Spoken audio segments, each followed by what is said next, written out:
Speaking for the Republicans tonight is Nikki Haley of South Carolina, at 43, the youngest governor in America. She's a Clemson University grad, the daughter of Indian immigrants, married to a National Guard captain who saw combat in Afghanistan, and she is the mother of 2 children. Good evening. I'm Nikki Haley, governor of the great state of South Carolina.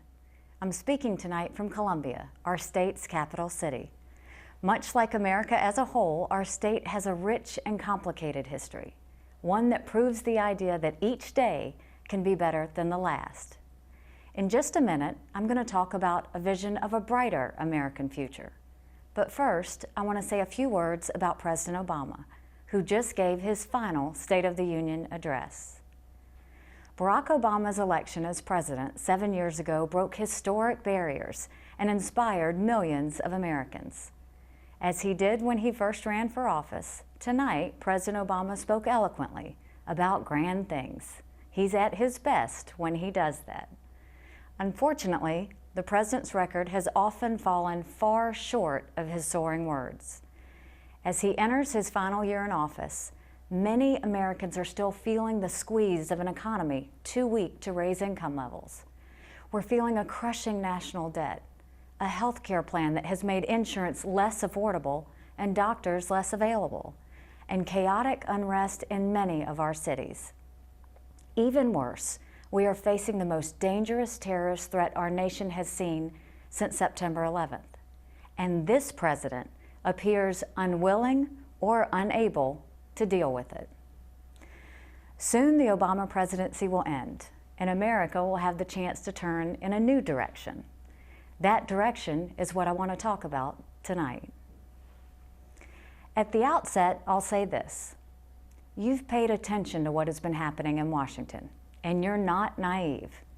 Neither am I. I see what you see, and many of your frustrations are my frustrations.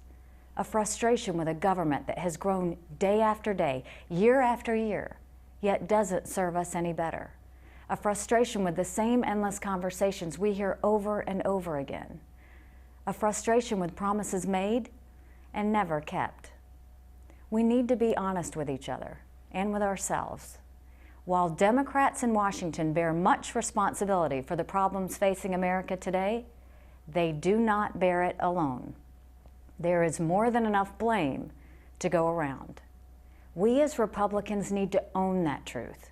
We need to recognize our contributions to the erosion of the public trust in America's leadership. We need to accept that we've played a role in how and why our government is broken.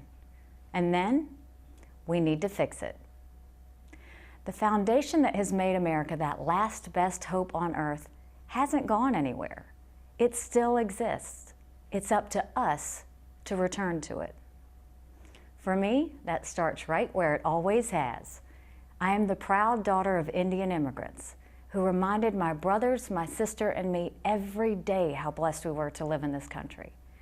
Growing up in the rural South, my family didn't look like our neighbors, and we didn't have much. There were times that were tough, but we had each other, and we had the opportunity to do anything, to be anything, as long as we were willing to work for it. My story is really not much different from millions of other Americans. Immigrants have been coming to our shores for generations to live the dream that is America. They wanted better for their children than for themselves. That remains the dream of all of us. And in this country, we have seen time and again that that dream is achievable. Today, we live in a time of threats like few others in recent memory. During anxious times, it can be tempting to follow the siren call of the angriest voices. We must resist that temptation. No one who is willing to work hard, abide by our laws, and love our traditions should ever feel unwelcome in this country. At the same time, that does not mean we just flat out open our borders. We can't do that. We cannot continue to allow immigrants to come here illegally. And in this age of terrorism, we must not let in refugees whose intentions cannot be determined. We must fix our broken immigration system. That means stopping illegal immigration. And it means welcoming properly vetted legal immigrants, regardless of their race or religion, just like we have for centuries. I have no doubt that if we act with proper focus, we can protect our borders, our sovereignty, and our citizens, all while remaining true to America's noblest legacies. This past summer, South Carolina was dealt a tragic blow. On an otherwise ordinary Wednesday evening in June, at the historic Mother Emanuel Church in Charleston, 12 faithful men and women, young and old, went to Bible study. That night, someone new joined them. He didn't look like them, didn't act like them, didn't sound like them. They didn't throw him out. They didn't call the police. Instead, they pulled up a chair and prayed with him for an hour. We lost 9 incredible souls that night. What happened after the tragedy is worth pausing to think about. Our state was struck with shock, pain, and fear, but our people would not allow hate to win. We didn't have violence, we had vigils. We didn't have riots, we had hugs. We didn't turn against each other's race or religion. We turned toward God and to the values that have long made our country the freest and greatest in the world. We removed a symbol that was being used to divide us, and we found a strength that united us against a domestic terrorist and the hate that filled him. There's an important lesson in this. In many parts of society today, whether in popular culture, academia, the media, or politics, there's a tendency to falsely equate noise with results. Some people think that you have to be the loudest voice in the room to make a difference. That's just not true. Often the best thing we can do is turn down the volume. When the sound is quieter, you can actually hear what someone else is saying. And that can make a world of difference. Of course, that doesn't mean we won't have strong disagreements. We will. And as we usher in this new era, Republicans will stand up for our beliefs. If we held the White House, taxes would be lower for working families, and we'd put the brakes on runaway spending and debt. We would encourage American innovation and success instead of demonizing them, so our economy would truly soar and good jobs would be available across our country. We would reform education so it worked best for students, parents, and teachers, not Washington bureaucrats and union bosses.